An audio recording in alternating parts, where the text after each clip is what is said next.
नमस्कार दोस्तों, धार्मिक कहानियाँ पूरा जरूर सुनें। श्री राम के अलावा इन 4 से भी हार गया था रावण कैसे, ये भी सत्य है। अधिकतर लोग यही जानते हैं कि रावण सिर्फ श्री राम से ही हारा था, लेकिन ये सच नहीं है। रावण श्री राम के अलावा शिवजी, राजा बलि, बाली और सहस्त्रबाहु से भी पराजित हो चुका था। यहाँ जानिए इन चारों से रावण कब और कैसे हारा था। एक बार रावण बाली से युद्ध करने के लिए पहुँच गया था। बाली उस समय पूजा कर रहा था।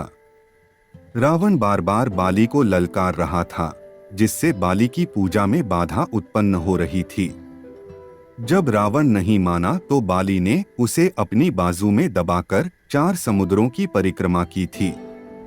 बाली बहुत शक्तिशाली था और इतनी तेज गति से चलता था कि रोज सुबह सुबह ही 4 समुद्रों की परिक्रमा कर लेता था। इस प्रकार परिक्रमा करने के बाद सूर्य को अर्घ्य अर्पित करता था। जब तक बाली ने परिक्रमा की और सूर्य को अर्घ्य अर्पित किया, तब तक रावण को अपने बाजू में दबाकर ही रखा था। रावण ने बहुत प्रयास किया, लेकिन वह बाली की गिरफ्त से आजाद नहीं हो पाया। पूजा के बाद बाली ने रावण को छोड़ दिया था। सहस्त्रबाहु अर्जुन के 1000 हाथ थे और इसी वजह से उसका नाम सहस्त्रबाहु पड़ा था। जब रावण सहस्त्रबाहु से युद्ध करने पहुंचा तो सहस्त्रबाहु ने अपने 1000 हाथों से नर्मदा नदी के बहाव को रोक दिया था। सहस्त्रबाहु ने नर्मदा का पानी इकट्ठा किया और पानी छोड़ दिया, जिससे रावण पूरी सेना के साथ ही नर्मदा में बह गया था। इस पराजय के बाद एक बार फिर रावण सहस्त्रबाहु से युद्ध करने पहुंच गया था।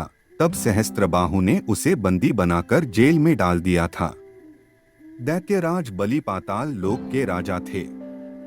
एक बार रावण राजा बलि से युद्ध करने के लिए पाताल लोक में उनके महल तक पहुंच गया था। वहां पहुंचकर रावण ने बलि को युद्ध के लिए ललकारा। उस समय बलि के महल में खेल रहे बच्चों ने ही रावण को पकड़कर घोड़ों के साथ अस्तबल में बांध दिया था।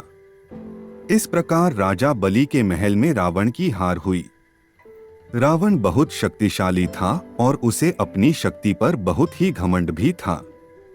रावण इस घमंड के नशे में शिवजी को हराने के लिए कैलाश पर्वत पर पहुंच गया था। रावण ने शिवजी को युद्ध के लिए ललकारा, लेकिन महादेव तो ध्यान में लीन थे। रावण कैलाश पर्वत को उठाने लगा।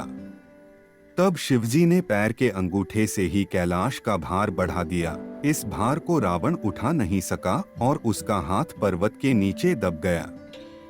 बहुत प्रयत्न के बाद भी रावण अपना हाथ वहां से नहीं निकाल सका। तब रावण ने शिवजी को प्रसन्न करने के लिए उसी समय शिव तांडव स्रोत रच दिया। शिवजी इस स्रोत से बहुत प्रसन्न हो गए और उसने रावण को मुक्त कर दिया। मुक्त होने के पश्चात रावण ने शिवजी को अपना गुरु बना लिया। दोस्तों, ऐसे धार्मिक कहानियाँ जानने के लिए हमारे YouTube चैनल को लाइक और सब्सक्राइब करना ना भूलें।